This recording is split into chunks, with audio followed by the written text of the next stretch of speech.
Hi, good morning. We Good will morning. get started on the public planning meeting for the method of distribution for CDBG regional mitigation funds for the Houston-Galveston region in just a few minutes. But first, we'll go over a few housekeeping items. Interpreters are available for today's meeting.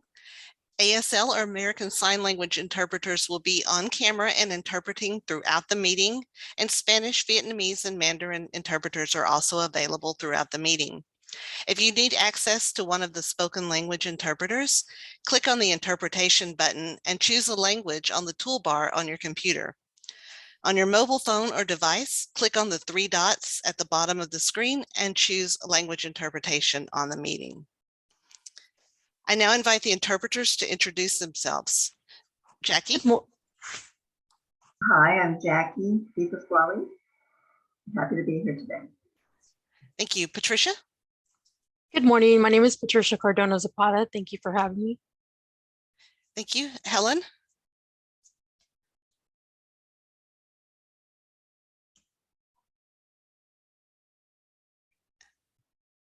Cecilia?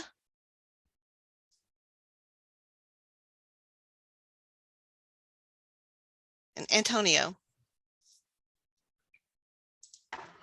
Good morning. This is Antonio, the sign language interpreter.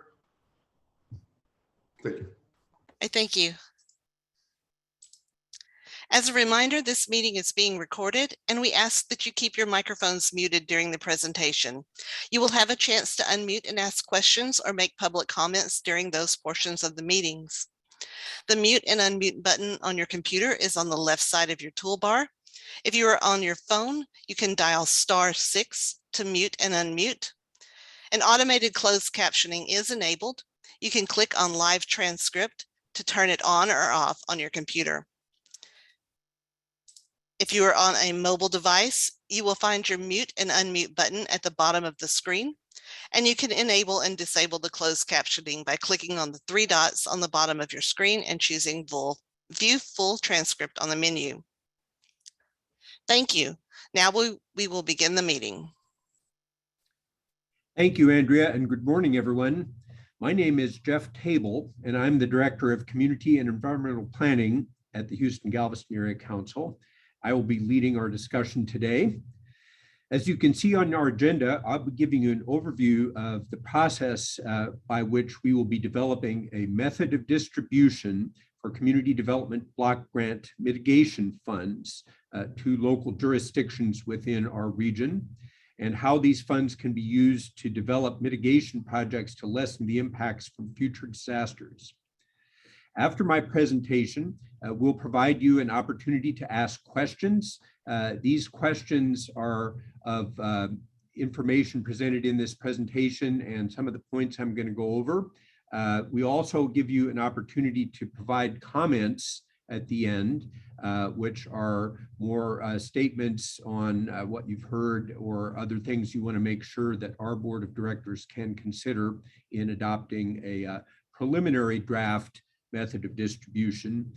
Your comments, as well as our responses, will be provided to the H-GAC board of directors as well to help inform their deliberations on this important project. Next slide, please. So I recognize that some of you may not be familiar with the Houston-Galveston Area Council, or H-GAC, as we like to call it. So I'd like to give you a little bit of background on who we are and what we do.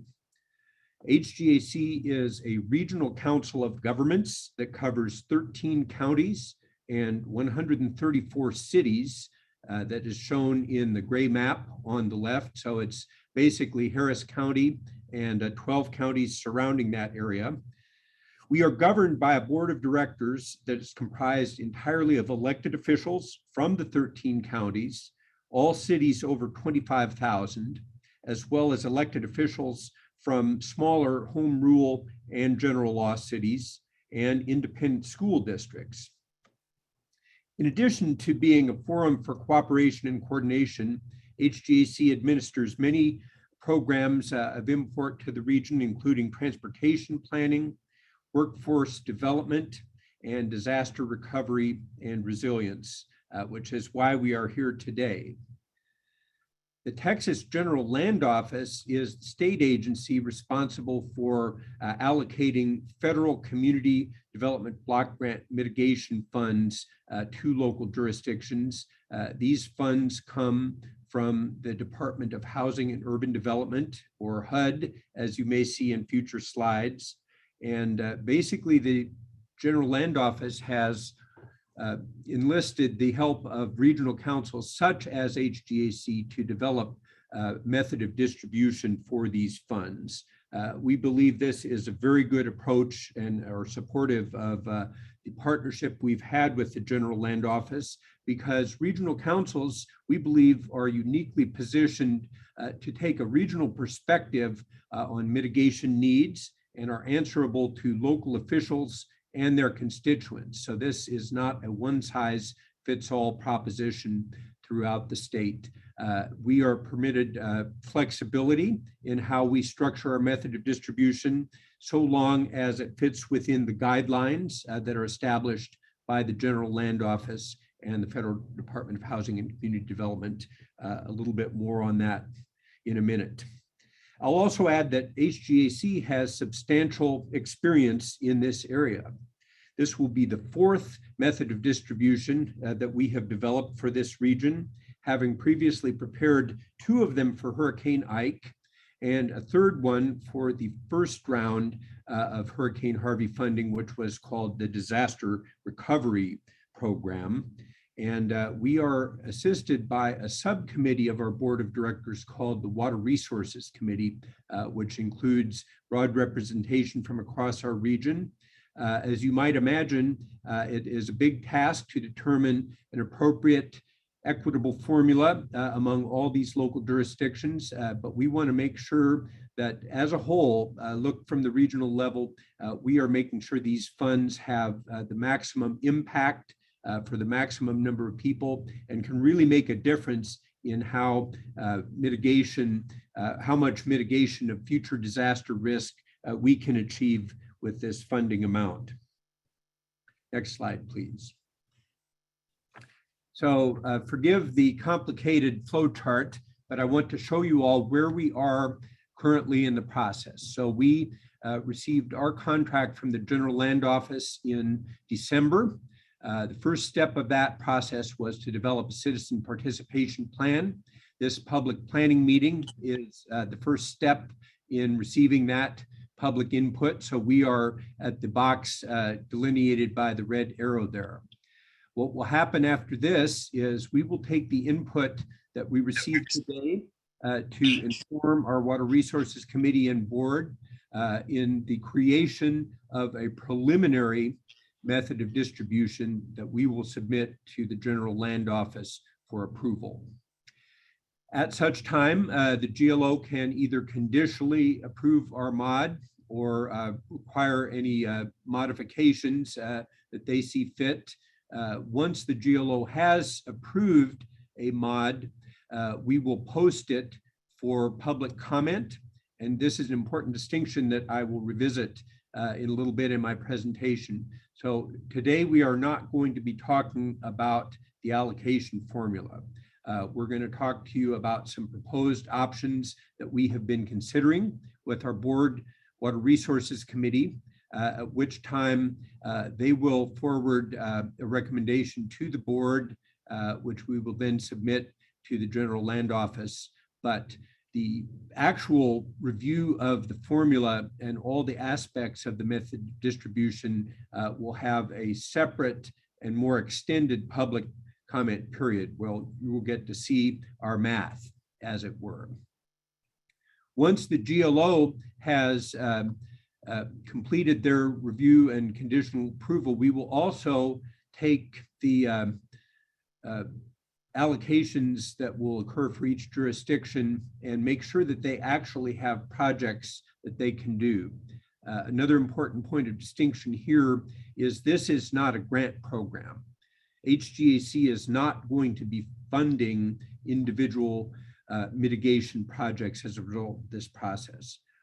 Our job is basically to design the formula that will allocate the funding available for us to eligible jurisdictions in the region, and then they will work with the General Land Office to actually get those projects funded. So after that time, we will hold a public hearing and have a comment process. The GLO will then either approve or modify that and will approve the final mod, at which time we will notify sub-recipients of their amounts they can expect to receive. Next slide, please. So the basis of this effort is the state action plan, which the General Land Office is required to file with the Federal Department of Housing and Urban Development.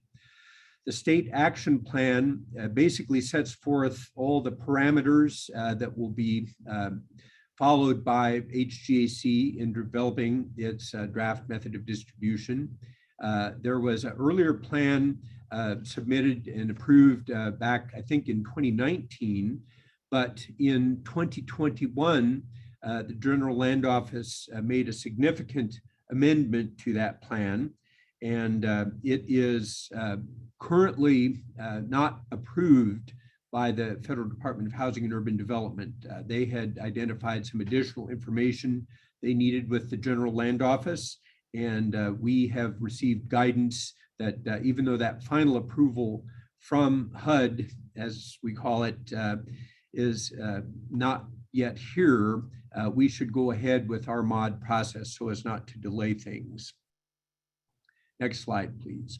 Oh, I'm sorry, Andrea has posted in the chat the link to this State Action Plan Amendment 1, and I would invite any of you who are interested in all the particulars about the requirements for a method of distribution to consult this document. Next slide, please. So, what is the amount of funding available for the H-GAC region? I feel the need to answer that question in two parts. So in the original state action plan that has been approved by HUD, our region received a little over $200 million to allocate among the jurisdictions in the H-GAC region. The state action plan amendment basically canceled the second round of the Hurricane Harvey statewide competition. This was a program where individual jurisdictions could apply for grants and basically reallocated that funding, increasing the amount available to regional councils like H-GAC. So the current amount that we are considering in our mod discussions is $488,672,000. I'll also note that in the state action plan still awaiting approval, Harris County has been allocated a total of $750 million. Harris County is also required to develop a method of distribution to indicate how they intend to distribute or use those funds. So they will also need to go through a process of public review for their method of distribution. Next slide, please.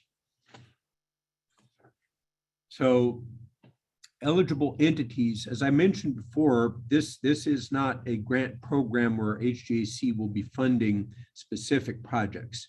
We will be developing a formula that allocates this funding to cities, counties, and councils of government, which would be H-GAC. Those are eligible entities today.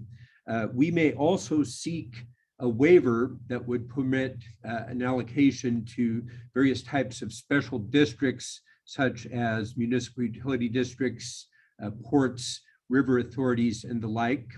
I will tell you that in our discussions to date with our Water Resources Committee, we are not currently planning on seeking that waiver, and so distribution would be made to cities, counties, and councils of government. Additionally, the GLO has identified two different areas for consideration in the funding allocation. The first is the federally determined most impacted area, and this is shown in the orange, dark orange slides. That includes Harris County, Montgomery, Liberty, Chambers, Galveston, Brazoria, Fort Bend, and Wharton County. It also includes a number of zip codes, which are outlined here in the blue within some of the other counties that were not part of the federal list. So basically, we are required to allocate at least 50% of the funds within this orange area and the zip codes, and up to 50% of the funds in these lighter shaded counties, which are part of the state most impacted area. Next slide, please. So here is a brief list, and if you're interested in understanding a little more about what's in all these categories, I invite you to look at the GLO's state action plan. But as you can see, there is a broad range of activities available for eligible uses under the method of distribution. The reason for this is these funds are for mitigation. Unlike the past allocations where there needed to be direct proof of damage of the thing that funding was being sought to improve by Hurricane Harvey, these funds can be used for much broader levels of activities that include the items that are listed here on this slide. Regional councils have the discretion to limit or prioritize these activities, but in our discussions with our Board Water Resources Committee, we are currently planning to permit the full range of eligible activities to be carried out under this program. Next slide, please. There's also a list of ineligible activities. So you can see there, I'm not going to read all of these, but generally looking at emergency response services, dams, levees, private utilities, and the like. I should also note that this is not a project that funds planning level efforts. There can be some planning and analysis as part of a project, but basically this is a program that's intended to build or create immediate project benefits and not be a precursor or preliminary study to other projects that may occur at a later time. Next slide, please. So what are the mitigation needs of the region? First of all, as I said before, the funding does not need to be tied to damage from the Hurricane Harvey event. It can be used to mitigate risks from future disasters. And basically the types of risks I think that we're looking at primarily with the H-GAC region are those owing to vulnerabilities from flooding or other storm events. And I think the fact that we have a broad range of eligible activities available under the MOD really reflects the needs of our communities. The ones we've heard the most about are primarily flooding, storm surge, erosion, and continuity of utility operations. But if there are other needs that you see that you want us to hear from you today about, we urge you to identify those in your comments. Next slide, please. So the method of distribution is required to use objective factors, and I'm going to read specific guidance from the General Land Office here that we must use a direct allocation technique based on replicable and verifiable data that accounts for vulnerable populations, potential impacts from future disasters to distribute the funds. So basically, the funding that is going to be received by eligible jurisdictions will be the result of a formula that takes into account various factors that can be used to demonstrate that risk. And I would say that H-GAC's guiding principles in prior and this mods is that this will be based on consistent, publicly available data to represent the needs, and that there be a straightforward allocation formula. So we don't want to use any sort of a black box type of index or other factor that is not comprehensible. We want you to be able to check our math, to put it quite simply. We have not formally determined what those objective factors will be, but I do want to share with you where our discussion has been focused.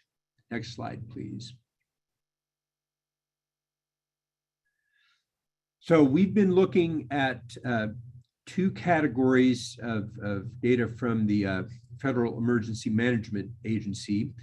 They have a comprehensive list of housing disaster claims. We have looked at the period from 2002 to 2019. Again, even though these funds are through the Hurricane Harvey Mitigation Allocation Program, we feel like we need to take a little bit broader look at the impacts of a variety of disaster types over the region over that 17-year time span. So we've looked at the number of households that are applying for assistance, as well as the real property and personal property damage. We look at both of those factors for a couple of reasons. There may be a lot of households that have a relatively low level of damage.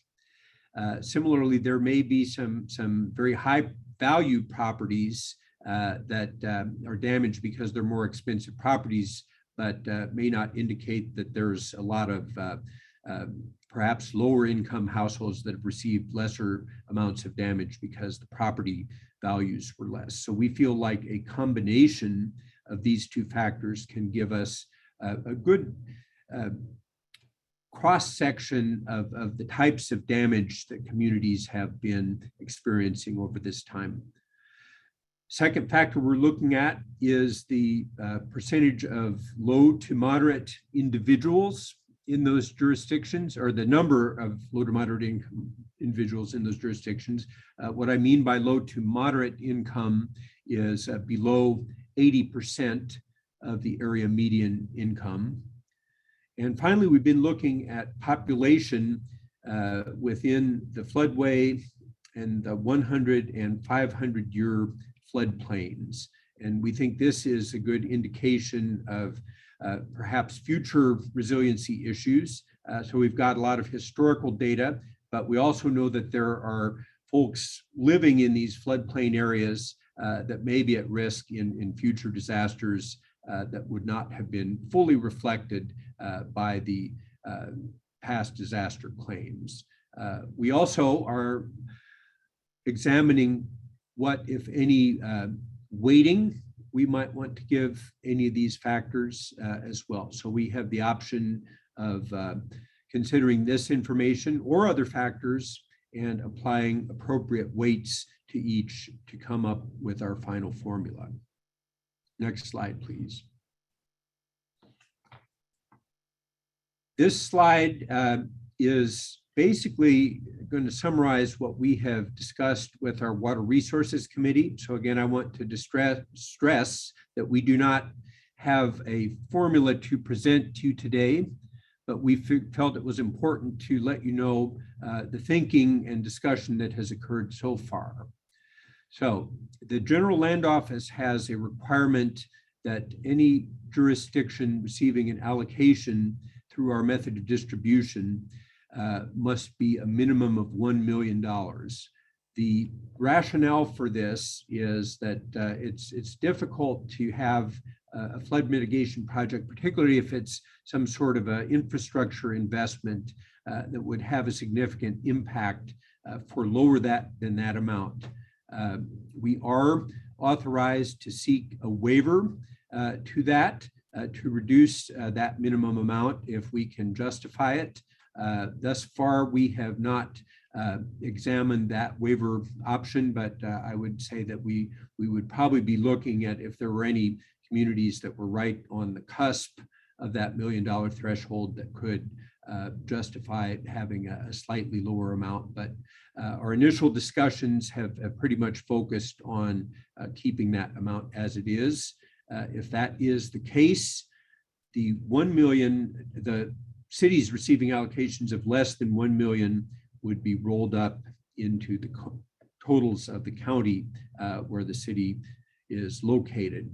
And the counties certainly are able to work with those jurisdictions and help them fund their projects as well.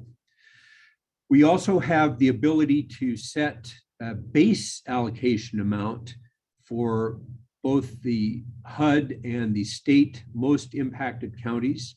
We have been discussing some options for setting a base level. The reason for doing this is that some jurisdictions, particularly covering an entire county, may get an allocation in the formula that is just, it's too small to really do a meaningful project.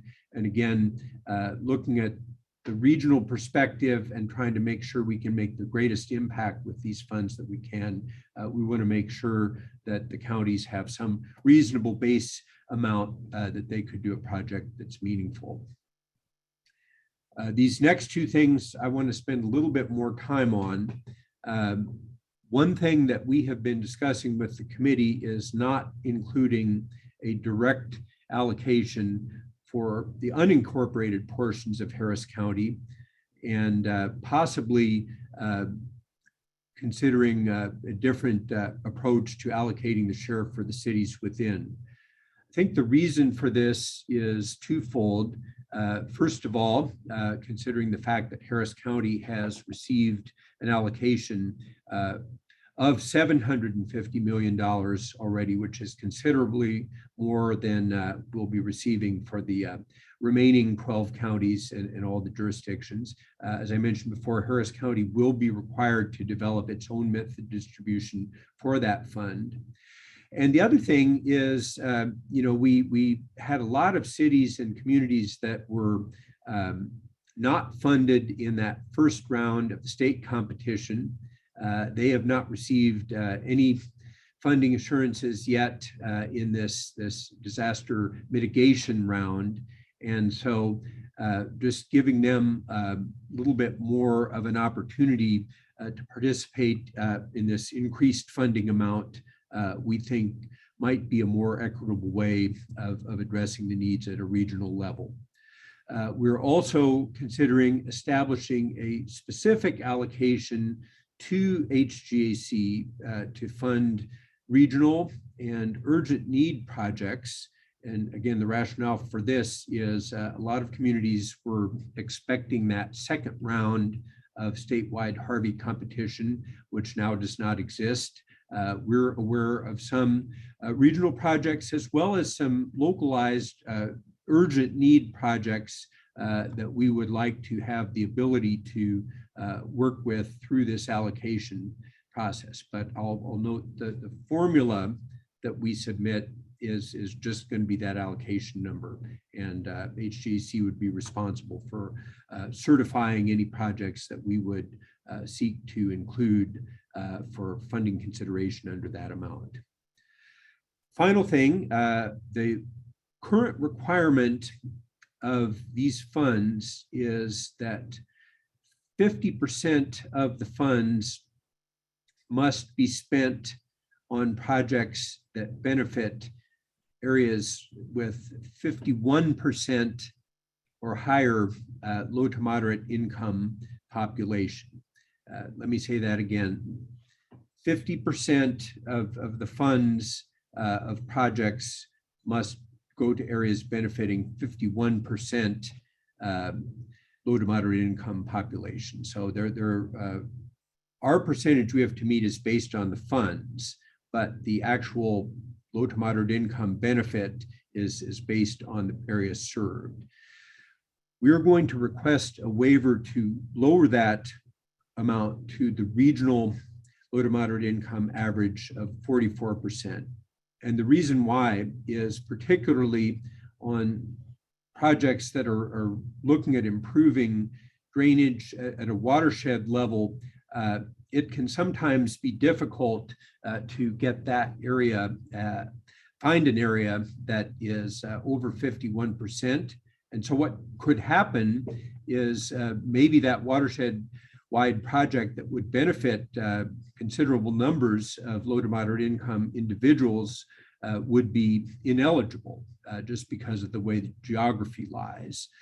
We think that the request of the waiver for 44% is a reasonable request, and that it would enable some more projects to occur in the region that would in fact benefit significant numbers of low to moderate income individuals. So again, that would be at the discretion of the General Land Office to grant us that waiver.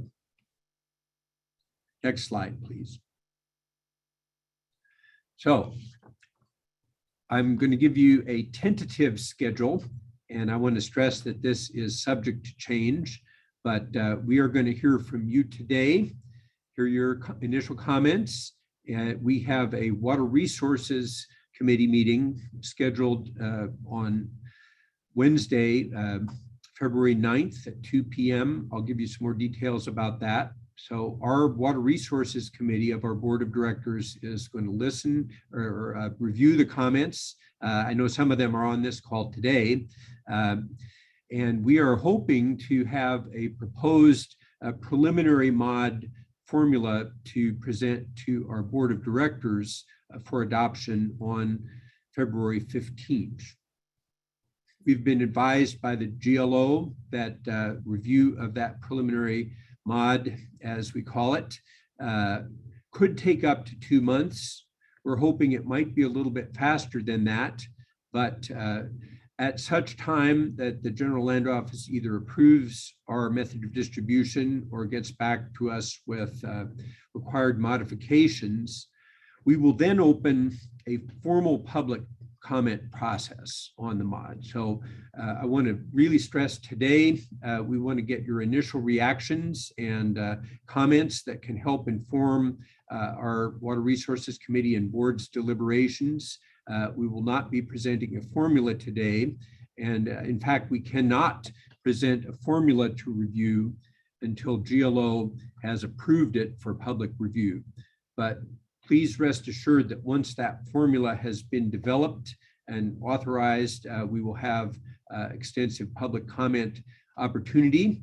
And so the public comment period ends would be only if those dates are all met. And if so, the board would adopt the final mod on at their May 17th meeting. I also want to stress that we are well aware that this is a very condensed timetable. We have a very short fuse deadline with the General Land Office to complete this work. We need to get it completed by June, and just owing to the schedule of setting this meeting up and the schedule of our board, this is the only way that we can meet that deadline. But at the end, we will build in plenty of time for your review and comments on the specific formula. Next slide, please. So I do want to make you aware that, as I mentioned before, the Board of Directors Water Resources Committee will be meeting on February 9th. This will be a virtual meeting, and Andrea is sending out a note about how you can request information to participate or to attend that meeting and attend and make comments at our Board of Directors meeting, which will occur on the 15th. I'll note that the Water Resources Committee meeting is an advisory committee, so it's not under open meetings requirements. So people who are interested in listening in to the discussion may listen, but they will not be permitted to offer comments or participate in the discussion at the meeting. That will be limited to the committee members. And then at the Board of Directors meeting, which will be February 15th, anyone is welcome to make public comments at that meeting. So if you are interested in more information on how to attend or make comments at the board meeting, please use the public comments email and we will get you that information. Next slide, please. So, as I mentioned before, we're going to break the rest of the meeting to hear from you into two parts. So the first part is going to be questions and answers. I can respond to questions you have about what I've presented so far or other factual issues. If you have comments on the items I mentioned under the funding options and the formula, we will take those as comments at the end, but we will not be responding to them in this format. We are permitting to make sure we can get everybody's questions and comments in. We're going to limit the time of questions of 5 minutes per each exchange. So that will be time for you to ask your question and my answer to you. And I'll let you know if I view it as more of a comment than a question, in which case we would respond as part of the public comment response. You'll be notified when we're nearing the end of the 5-minute period, and then we will have to wrap things up to make sure we can get all our questions in and responded to. So please use the Zoom function. I see we've got a couple of hands up already, and wait to be recognized. Or if you are joining us by phone, you may press *9 to raise your hand. And just so we can document the questions we got, if you could please state your name of residence, tell us if you are an authorized spokesperson for any organization. And as I mentioned, we'll have that time limit as well. So Andrea, or Justin, I'm sorry, who is our first questioner? Yes, Jeff, our first question is Andrew Isbell. Good morning, Andrew.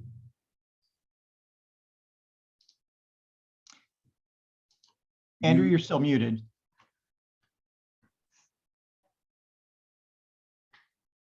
Just so I'm clear, we use this section for question and answer, and then we give comments later, or we use this section for question, answer, and comments?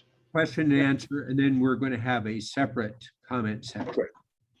Okay, so I have a couple of questions. One is, was there any direct allocation to any of the other cities within Harris County aside from City of Houston? No, there is no direct allocation to City of Houston either. Right. I knew there wasn't to City of Houston, but I didn't know if there was to any of the other ones. No. Two, so sort of a question, sort of a comment.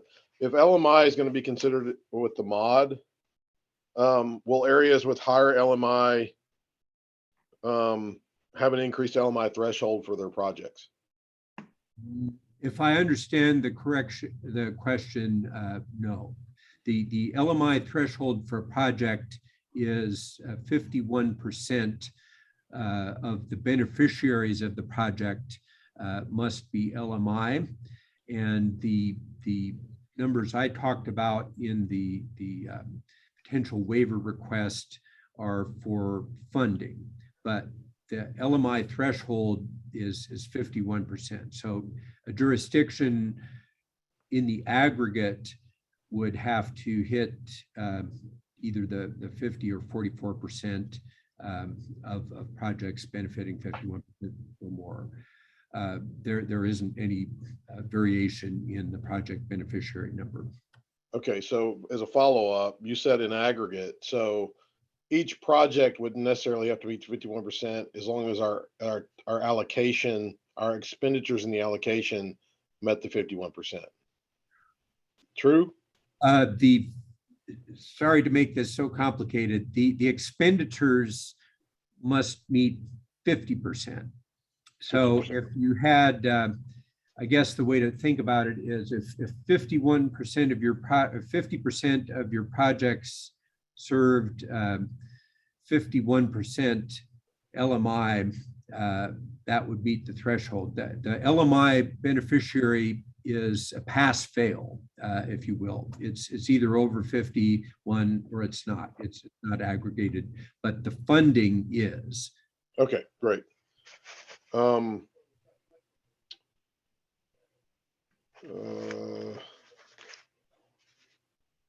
see, I'm trying to sort my comments and questions, sorry. Testing.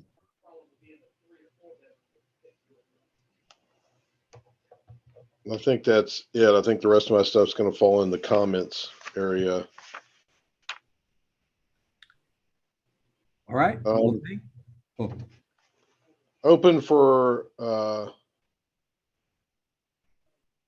I think the rest of my stuff's all comments. all right. I appreciate it. I just want to say this while we're on this section. I really appreciate H-GAC for their comments on the state plan. And I'm really glad that we're having this discussion at the regional level and not the state level.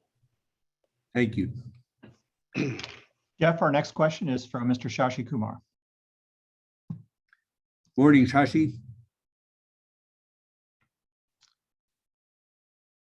Shashi, you're muted.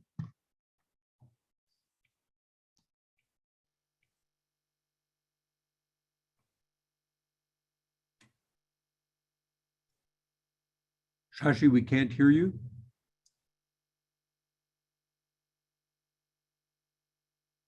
Shashi, if you're on the phone and need to unmute, you can dial *6. Very good. Sorry, apologies. I'm using the audio on for my phone. Jeff, good morning, and thank you for that great presentation. Hopefully you can hear me now. Yes. Very good. My question to you, Jeff, is you may have said this or in your presentation is once the MOD is approved and jurisdictions have the allocation, at that point, what is the role of H-GAC? In the sense, will H-GAC be involved in the disbursement of these funds, or it's up to the jurisdictions to submit their project and work with the GLO in getting into a contract and subsequently are receiving those funds from the GLO? The answer is number 2. You'll be working with the GLO on the projects. The one thing I failed to mention in the timeline part, though, is H-GAC is going to need to certify with each local jurisdiction that would receive an allocation that you, in fact, are asserting that you have eligible projects and that you can meet the low to moderate income requirements. So there may be some entities that inform us, no, we don't think we have projects that will use that money. So we will rebalance the method of distribution at that point. So I apologize for omitting that from my earlier presentation, but once that has been done, then it is between the jurisdiction and the general land office. So Jeff, a follow-up question. So when would jurisdictions like Missouri City know what the dollar amount we've been allocated, so that way we can get ready with our, what we call the shovel-ready projects to go? Sure. Well, the official notification that would be, I guess, a first cut that you could use on those shovel-ready projects is when we have received approval from the general land office to post the method of distribution for public comment. So that could give you an idea of what that amount might be. But of course, that amount will not be finalized until we have gone through the second round of public comments and amended as deemed appropriate based on the input we get. So I just mentioned that when we release that initial formula, you could maybe get an idea of what those numbers would be. Very good. Thank you. That's all I had. Thank you. Jeff, our next question is from Mr. Brian Moran. Hey, good morning, all.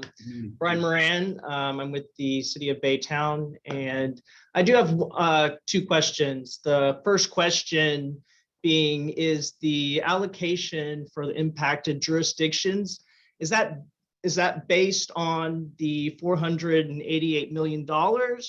Or because to me, it sounds like H-GAC is setting aside a certain dollar amount for your own project. So could you clarify on that, please? Yes, I'm sorry. We are considering a set aside for doing some projects that are either of a multi-jurisdictional nature or an identified urgent need that may be for an individual community.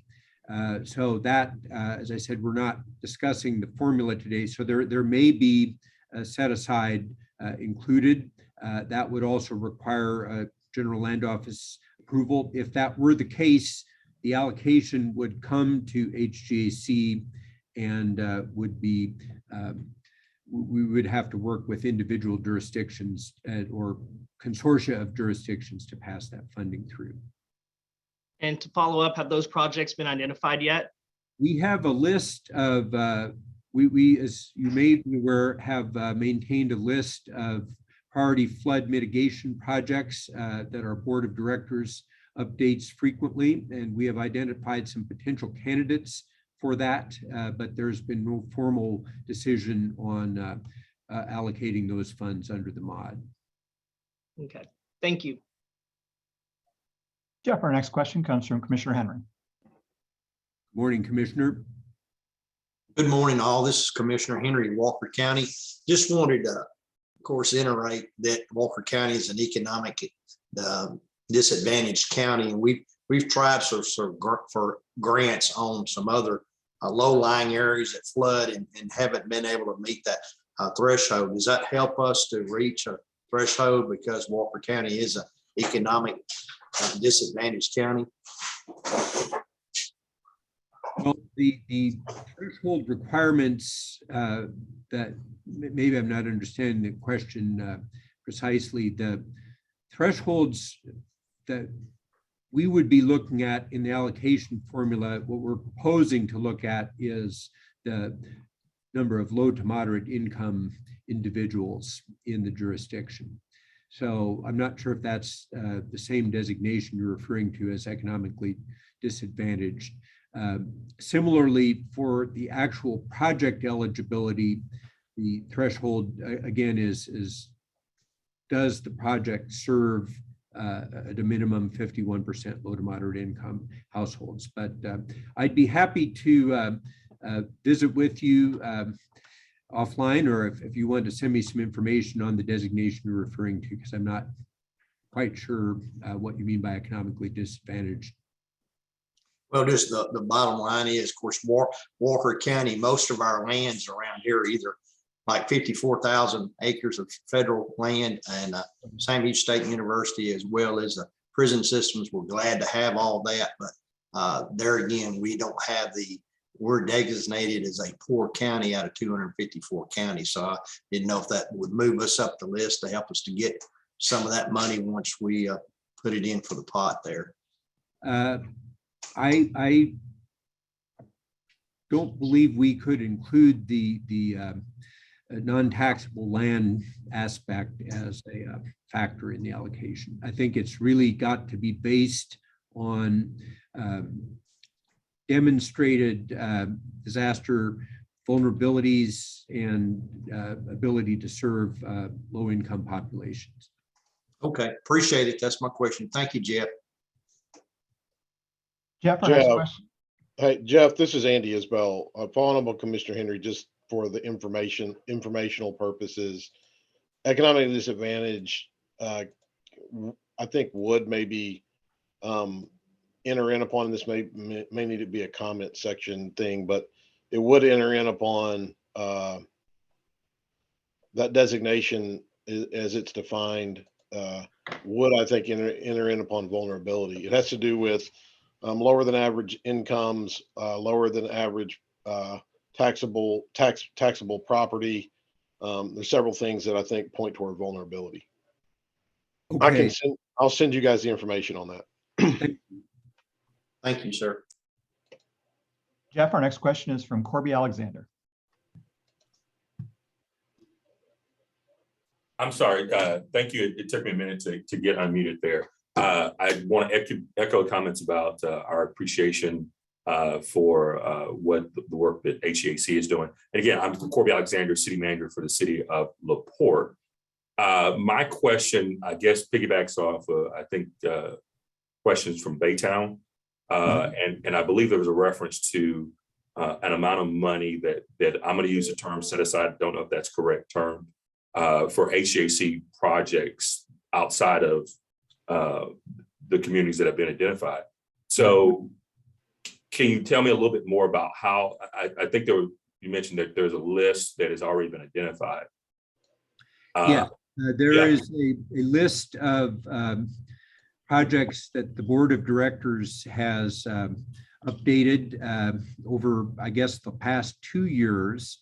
And these include various tiers of projects. So there has been some discussion of including some of the tier 1, which are our highest priority projects.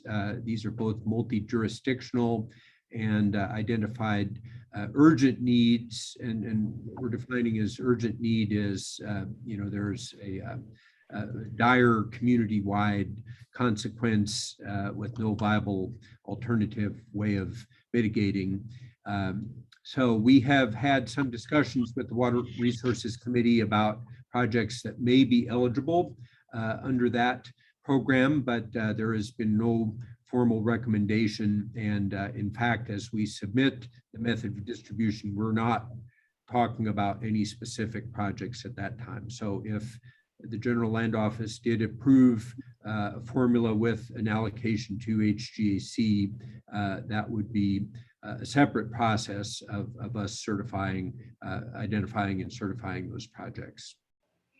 Well, I assume those projects would have to meet the low moderate requirements as well.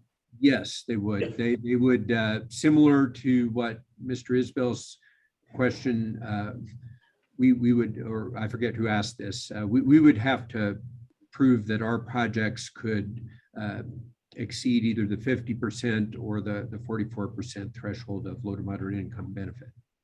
And the last question may be more in depth than you have time to answer, but how were those projects identified? I mean, I know over time they were identified, but I'm assuming there wasn't an actual call for project, or maybe there was. Just give you, no, we didn't do a formal call for projects. Back several years ago, the Board Water Resources Committee initiated the establishment of this project list to basically prepare us to possibly provide support either through, letters of support, coordination, or possibly helping pursue funding support for a project. So that list originally began with us surveying a lot of different flood control and mitigation projects in the region. Over time, as board members and jurisdictions became familiar with this, they have submitted projects that are considered by the Board of Directors for addition to the list. And we're continuing to receive projects that are proposed additions. And the original thought process of the list was we just want to make sure our board is aware of those projects that are out there. In some of our discussions with the Water Resources Committee, there was a desire to look at the possibility of some of these projects being funded under this program. So that evolved after the original establishment of this list, but it's not limited to community development funds. It's really, we're seeking to have an understanding of what the region's overall priority projects should be. So, and one last follow-up, is that list available? Yes, it is. We are actually proposing, in addition to the list in the February board meeting, but we can show you the last update, Justin. I don't recall when the board last added a project to this, but make that available to you. Thank you. Jeff, we have one question in the chat that's a direct follow-up to that. It's how often is the tier list updated and how are the new projects evaluated in deciding the tier? We have been updating it. We were meeting on a quarterly basis at the original part. As we've gotten further along, we've had more frequent updates. So right now, the Water Resources Committee meeting is meeting on a monthly basis, and the projects are evaluated by that committee and deliberated on as to their appropriateness for being on the list, and then the tier. And basically the tiers are three priorities. Those have received the highest regional priority, and then some other tiers that would be 2 and 3. And Justin, if you're here, if you have that handy, you could just remind me what the evaluation factors are on each tier for the audience. Absolutely, Jeff. So the top tier projects are projects that are ready to move forward, may need additional funding or support, typically multi-jurisdictional projects where there is a prominent role for H-GAC to play. So some aspect of the tiered list is based on what H-GAC's potential role is. Tier 2 projects are projects that may be multi-jurisdictional, may not be completely ready to move forward, and where there may not be as significant a role for H-GAC to play a role in. And the third tier projects are projects that may be multi-jurisdictional, typically are not, may not be ready, may be in development, or where there is not a significant role for H-GAC to lend support, but where there's value to track or watch the project as it develops or provide minor assistance as needed.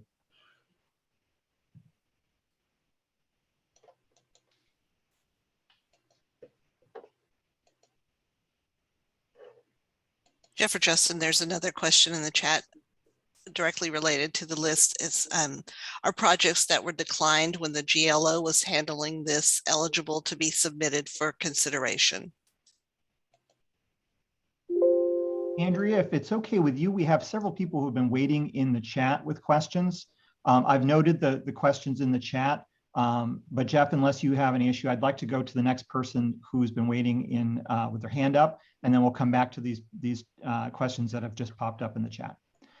So the next person with a question is Mr. Matthew Brown. Good morning, Jeff. Matthew Brown with the City of League City.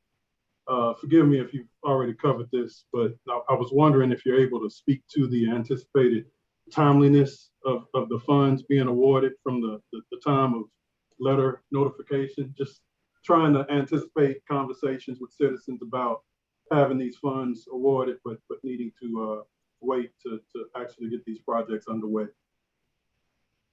Thank you. I cannot give you an exact timetable. I would just note that if we're successful on staying on track with the schedule I showed you before, we would be submitting our final method of distribution, which would then have to be approved by the General Land Office and Housing and Urban Development, at which time they would be in reaching out to the jurisdictions about their specific projects. So I'm just speculating that it would probably still be the fall timeframe, but that's I don't have any sort of official date on that. Thank you. Jeff, our next question is from Gwyneth Tevis. Thank you, Jeff. So I have 3 questions. I'm Gwyneth Tevis with the City of Wharton. I'm in the Planning and Development Department and have worked with multiple projects through GLO and H-GAC. My first question is, what was the reasoning on including damages through 2002 to 2019 when the original MIT funds were only based on 2015 through 17? Right.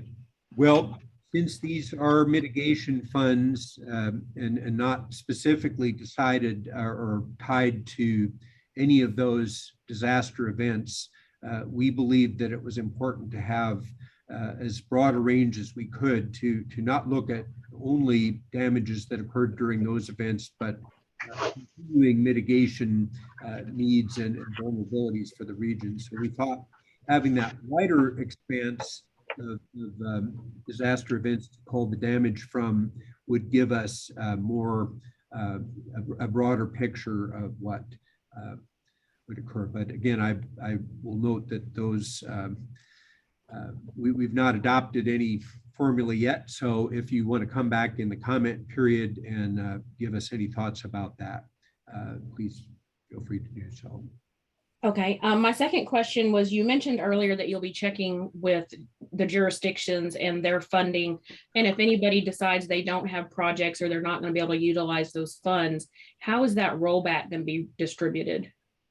Whatever the formula is, it would go back into the hopper, as it were, and be allocated by whatever formula factors we use in the end. Okay, and then my last question is this the money, is it planned on being rolled out in one phase, or is it going to be a multi-phase distribution? Well, it's a little bit difficult to answer, maybe a better question for GLO. It's my understanding that jurisdictions can work on the projects that are ready to go and work over maybe a longer period of time on all the projects. So I don't think you have to have all your projects approved at the same time to be ready. And I apologize, I do not recall what the time frame is for initiating the project or completing the project. Okay, I think that's all I had. Thank you. Jeff, our next question is from Mary Fontenot. Hi, how are you? This is Mary Fontenot. I'm speaking on, my questions are on behalf of the Pleasantville community. Can you hear me well? Yes.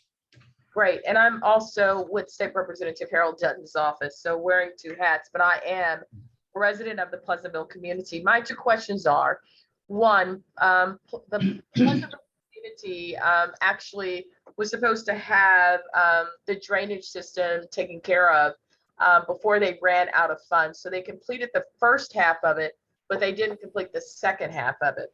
Would we then be considered a tier 1 project? I'm not sure I understand. What I'd suggest you do is contact us and give us a little bit more detail about the project. And you can just provide that information in the public comment email. Okay, all right. The other question I have is for communities that are within the city that are historically minority communities, and a lot of them are historical communities that have been tagged and recognized as such. And they are typically also, many of them are lower income communities. How do those communities that are listed as historical communities being addressed? We don't have a factor on our list of eligible factors that I'm aware of. I'm sorry, objective factors that take into account an historical community. And I'm sorry, so Pleasantville is within the city of Houston? Yes, it's within the city of Houston. It is recognized by the state of Texas, and it is, we are working on the national recognition for it as well. In addition to that, State Representative Harold Dutton's district, it's a large district. It's inside, much of it is inside the inner loop, and quite a bit of it received quite a bit of flooding. So there's a great concern for the communities in District 142 as well. And that's not shading anybody else's community, of course. Understood. So once again, I would just note that if communities within the city of Houston or of any other community that's within a city or county in the region, the jurisdiction receiving an allocation, of course, has discretion to identify projects and whatever needs basis they want to look at, but we don't have a factor, haven't considered a factor in our regional allocation for historical communities. Thank you. Jeff, our next question is in the chat from Commissioner Duggett. Commissioner, if you'd like to restate your question, feel free. Otherwise, I'll be happy to read it for you. I can restate it. Our projects, when the GLO initially put this out, we submitted projects and some were approved and some were declined. Are you all going to be accepting proposals for new projects to include for consideration, or how is that being handled? Yes, we have actually looked at a couple of projects on that priority project list that have previously applied in the statewide Harvey competition. So there is no prohibition, if you will, on submitting that. I just want to again make clear that the mod that we're submitting is basically the formula, and H-GAC would be considering requesting an allocation for some set aside, but we would be determining those projects individually. And projects, we're always open to submittal for projects on the priority projects list. They could be considered for eligibility and project readiness as well. So we're basically not saying all those are going to be popped into the base allocation formula. Okay, so and I don't remember your other slide had those little dots about flow. Is there going to be a time, or is it open now to submit these to get them into the discussion, or is that time coming? Well, like I said, we can continue to update that list as we go forward. I guess at such time that we have completed the mod, we would need to know what the projects are that we are considering. So, okay, that's helpful. Thank you. Jeff, our next question is from Mr. David Douglas. Morning, Jeff. How you doing? I'm doing well. How are you? Good. I know you guys said you were looking at a $1 million minimum. Right. Is there a cap on any of these applications? Well, again, I want to stress that we're not talking about applications. That is referring to the allocation. No, there is not a cap on the allocations in the formula. Thank you. That's what I needed to know. Jeff, our next question is Mr. Andrew Isbell again. Sorry, I'll borrow some of Bill's time. He has a little time remaining on his question and answer. I had two follow-ups based on some comments I heard. One of them was I heard a comment that talked about the damage time frame that was being considered as part of the formula, but I don't remember. Was that in the presentation? I didn't see that. Yes, it was. Okay, I missed it. So you are looking at a time frame that goes all the way back to 2000 as far as part of the formula for the method of distribution? Yes, but that is certainly something we'll accept comments on when we get to the comment period. Potentially, right? Yes. So the second one was, it was mentioned that Harris County had a separate allocation. Yes. I don't remember anybody mentioning specifically, will Harris County be allocating any of their allocation to the cities within Harris County, or does anybody know the answer to that? Well, we have not received any information on that. And I'll just note that Harris County will be required to develop its own method of distribution, at which time it would need to declare its intent on that, but we've received no official indication. Okay, thank you. Jeff, we don't currently have any other guests with hands up or questions in the chat. So we put that back out. If anyone has any more questions, please indicate as such or put your comment in the chat.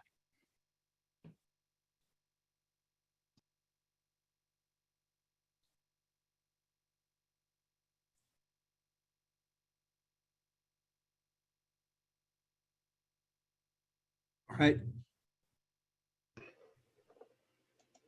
If there are no more questions, I will propose that we enter the public comment phase of this meeting. And so I hope the question and answer was helpful to you. So now we are able to receive your comments, and these comments will be documented and submitted to our Board Water Resources Committee and the Board of Directors as well. So again, we definitely want to hear your name, place of residence, whether you are an authorized spokesperson, and we're asking that you limit your comment time to 3 minutes. So as with before, you can use the Zoom function to raise your hand, wait to be recognized, or dial *9 if you're joining us by phone. So Justin, I'll let you call on the first commenter. Yes, sir. Our first commenter is Mr. Keith Downey. Thank you. Thank you, Jeff, and thank you to H-GAC. My name is Keith Downey, president of Kashmir Gardens Super Neighborhood Council. I speak on behalf of my neighbors today, many of whom have suffered through many disasters and floods. Disasters hit lower marginalized communities the hardest because residents don't have a parachute to recover. I do note that during Harvey, Kashmir Garden, the community itself, was the hardest hit according to Rice University based on damage to population ratio. Many are denied from recovering FEMA assistance. They don't have flood insurance and are living paycheck to paycheck. Over a year ago, the city of Houston submitted an application requesting $94 million in community development block grant mitigation funds for improvements to my neighborhood aging infrastructure. These projects, which include storm sewer improvements and the construction of detention basins, would benefit over 8,000 Kashmir area residents. Not to mention the residents in communities such as Pleasantville, Trinity Garden, Northeast Houston as a whole, which is about 100,000 residents. Unfortunately, the Texas General Land Office denied this application. Communities such as Kashmir Garden and surrounding underserved neighborhoods find themselves further and further economically behind other communities that do not have to pray yearly that a severe storm will not arrive. Knowing the reality that is out of their control, I urge the Houston-Galveston Area Council to provide significant funding from its CDBG mitigation allotment to the city of Houston so projects may be constructed to keep neighborhoods like mine out of harm's way. Thank you for allowing me to speak before you this morning. Thank you for your comment. Next comment, please, Justin. Jeff, our next commenter is Mr. Sylvester Reeder.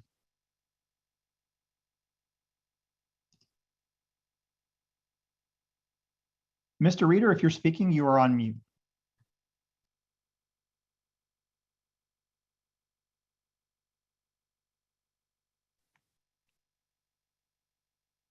Good morning, Jeff.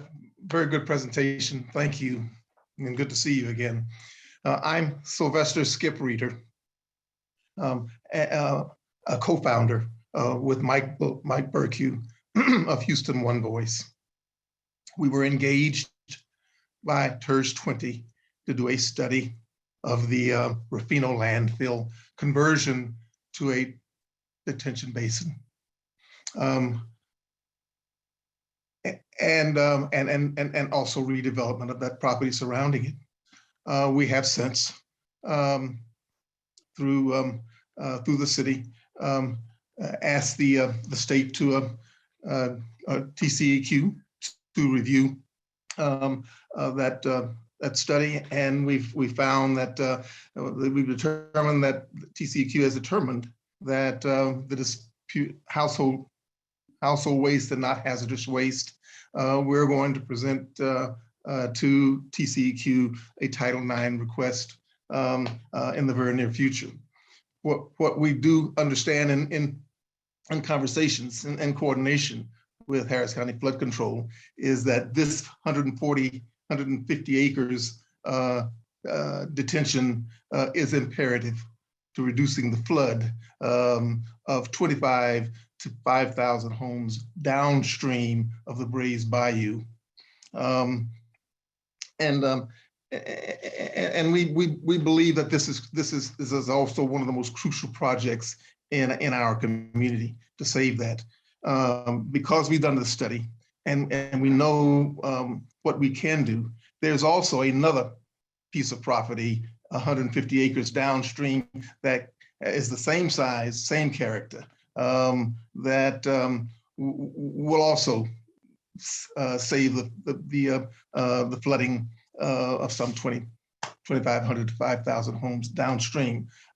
I don't know how we make that much more known. You have a copy of the study.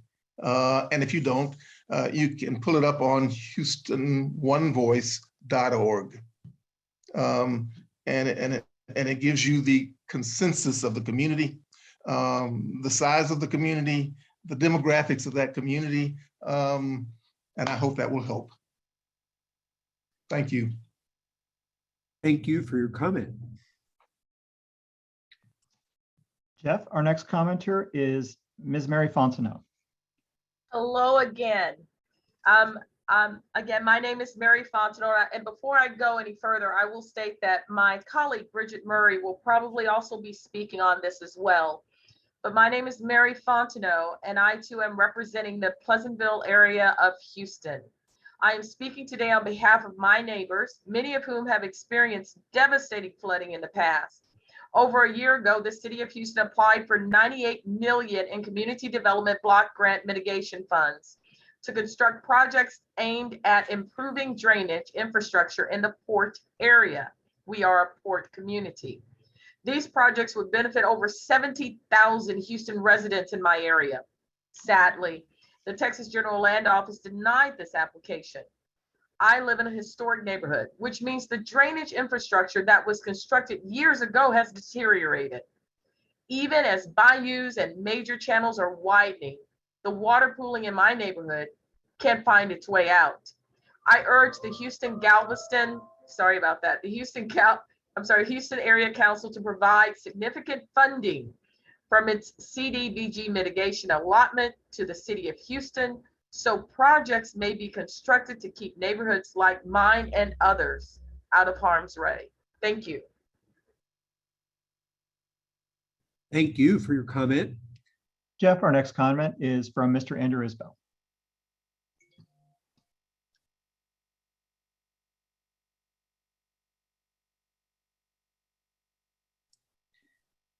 Andrew, if you're speaking, you're still on mute.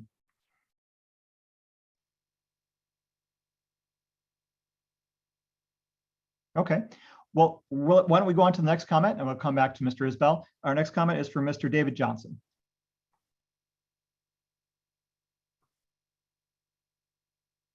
Good morning. Thank you for this opportunity and the information that you have provided.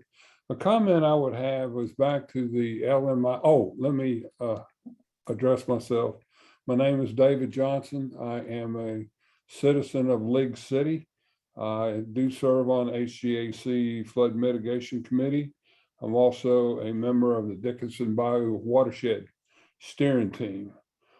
I would like to make a comment regarding the LMI requirement for projects. Doing flood work in our area has identified the fact that geography does play a very important part in flooding and how to mitigate neighborhoods that contain significant LMI peoples.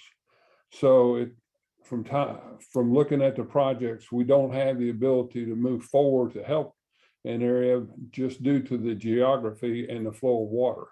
This is both water flowing from the creeks, and it's also in a thought process that if you do build detention or what have you in an area, you still have to build connectivity to get that water back out.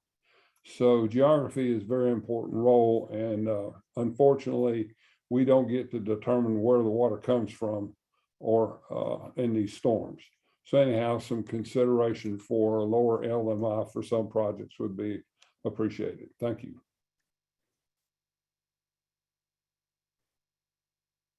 Jeff, we don't have anyone else sign up, so we'll go back to Mr. Andrew Isbell.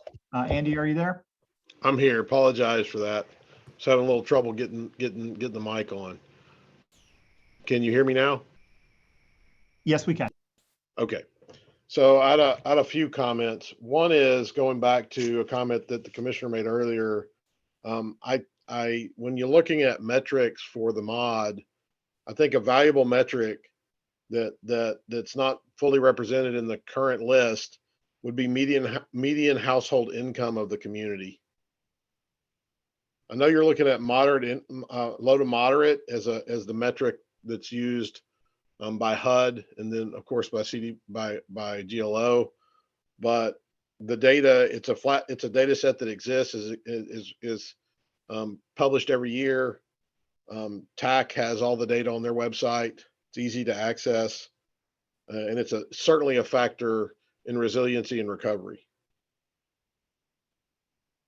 So second, I'd like consideration given to, not necessarily opposed to, but like consideration given to the direct allocation made to Harris County and the impact of that direct allocation on other Harris County communities when the method of distribution is developed. Third, the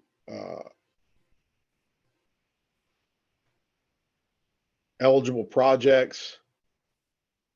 I think that one of the things that needs to be considered, I know that studies for future projects is not something that we really want to include, and that's not something that's wanted including by the state and the HUD. But one of the things I think we could look at is small scale pre-firm developments, regulatory studies for those. When I say regulatory studies, to aid jurisdictions in new development in old subdivisions.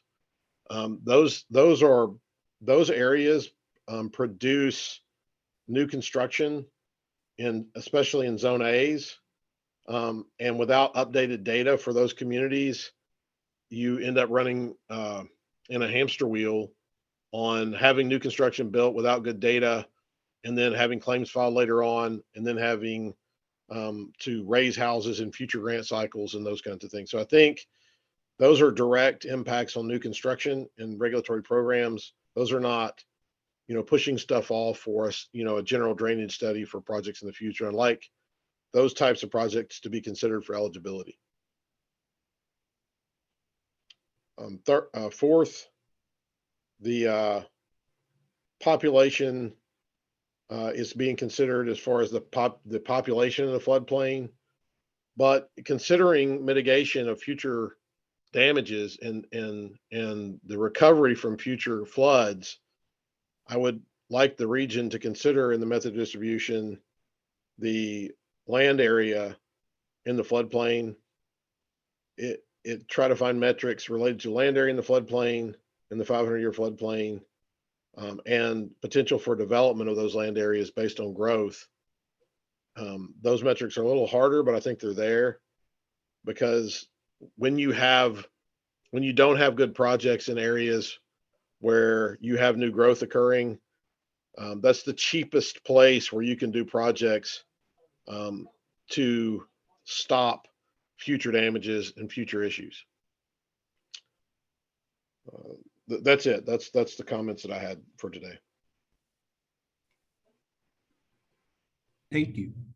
Jeff, our next commenter is Ms. Mary Fontenot again. Okay, I promise this is my last one. As you guys are moving forward and hopefully we will be about expediting, the process as quickly as possible. I'll say another reason why there's a huge concern. FEMA will be raising its rates, insurance rates, right? So one of the requirements a lot of times with being able to afford flood insurance so that your home won't flood. So, you should be able to afford it. But my understanding is beginning this year, insurance companies are raising that amount possibly 3 times as much as what residents or homeowners were originally paying. That is huge, which means a lot of homeowners aren't going to be able to afford it. Getting this done, getting the mitigation of the flood the flooding that happens throughout Houston-Harris County is crucial. And we're getting ready to go right into hurricane season. We've got to get this done as quickly as possible. And I would suggest that you guys do have on your radar the raising of fees for flood insurance.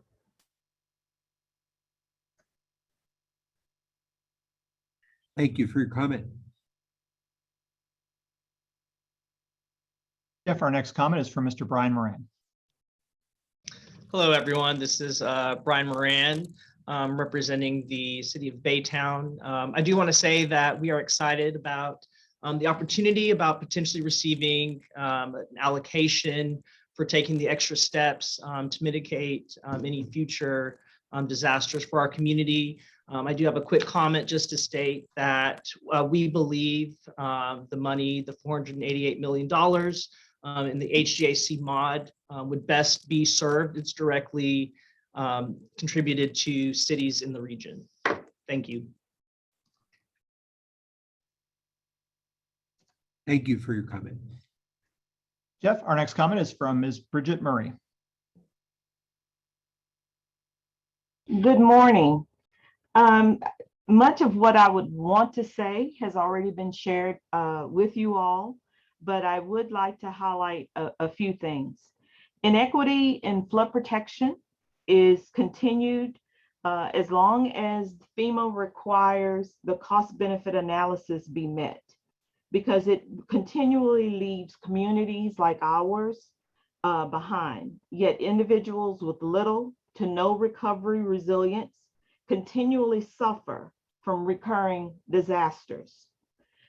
So, for example, we recently, and I'm with the Pleasantville Area Super Neighborhood Council, as well as with a nonprofit organization, Achieving Community Tasks Successfully.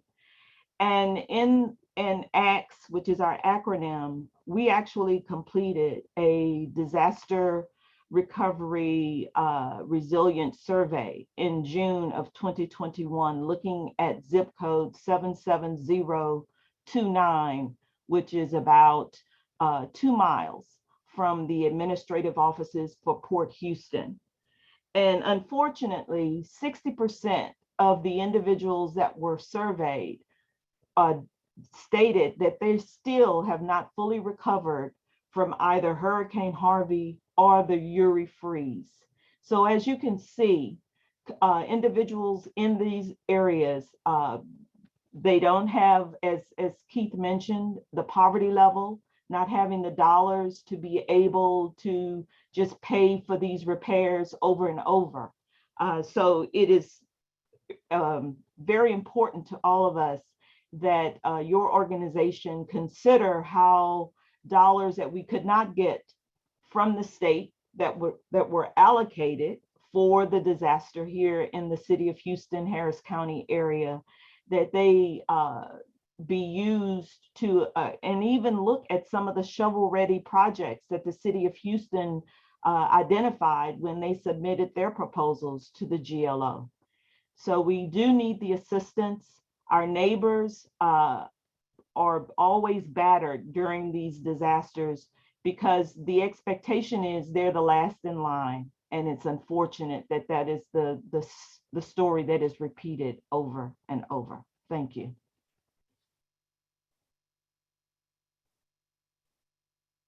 Jeff, our next question is Mr. Andy Isbelligan. Or I apologize. Sorry, I missed one. So one additional comment is, if LMI is going to be considered both in the method of distribution and then again as a criteria for reporting, maybe some consideration be given for communities that receive higher funding based on LMI, that they also look at increasing the LMI on their project. I'm not, I just consideration be given. I'm not saying one way or the other. I'm just saying I think it's something worth discussing as part of the process.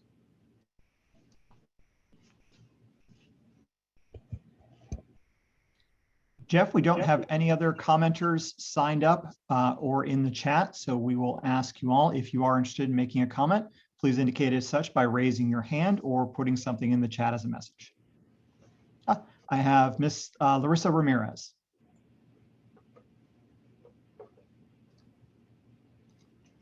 Ms. Ramirez, if you're talking, you're still on mute.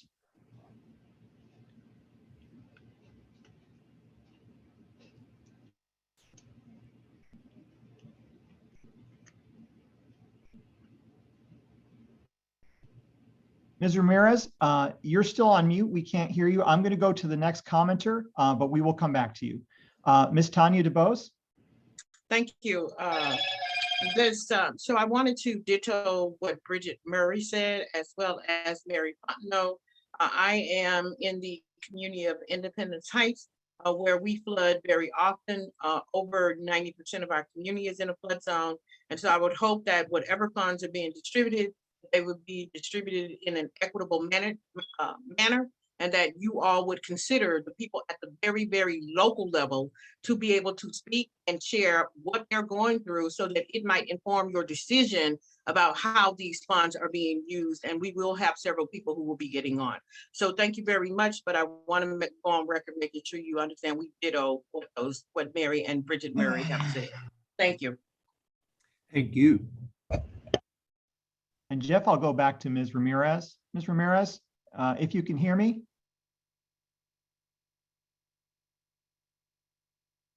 And she disappeared off my radar. Jeff, I don't have anyone else with their hand raised or any other comments in the chat. So we'll put that question back out. If anyone would like to make a comment, please indicate as such by raising your hand or indicating in the chat.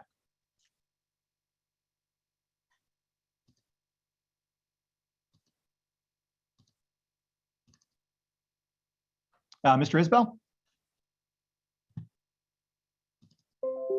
If I had a question related to one of the comments that made, would it be appropriate to ask that question, or should I hold that and send that to staff?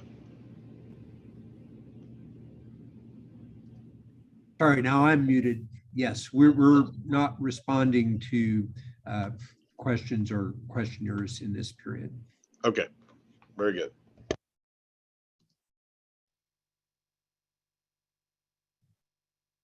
Okay, the same question. I have no one else with their hand raised or indicating in the chat. If you do have a comment, now is the time to either indicate with your hand raised or put that in the chat.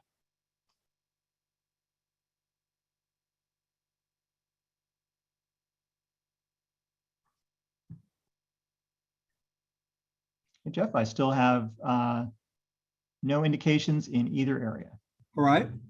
Well, I think this would be a good time, Andrea, if you could advance to the final slide of today's meeting. So if you had a comment that you wish to leave that you didn't have ready to share with us today, we are still accepting comments until 5 p.m. tomorrow. So please feel free to email it to public comments at h-gac.com. Or if you're joining us by phone, you may call 1-855-363-2516. And if you get either of those methods into us by 5 p.m. tomorrow, we will have those materials available for review by our Water Resources Committee and Board of Directors to inform their deliberations. So it has been my great pleasure to have all you with a spirited discussion and comments offered. This is very important input for our process. I thank you for taking this much time out of your morning to be with us. And we will, of course, contact everyone when the next public comment period on the full mod is opened. But until then, we will now officially adjourn the meeting. Andrea? Jeff, I think we were able to actually get Larissa Ramirez back. She posted in the chat that she was having some issues, but she's back now. Would we like to take her comment before we adjourn? Yes, please.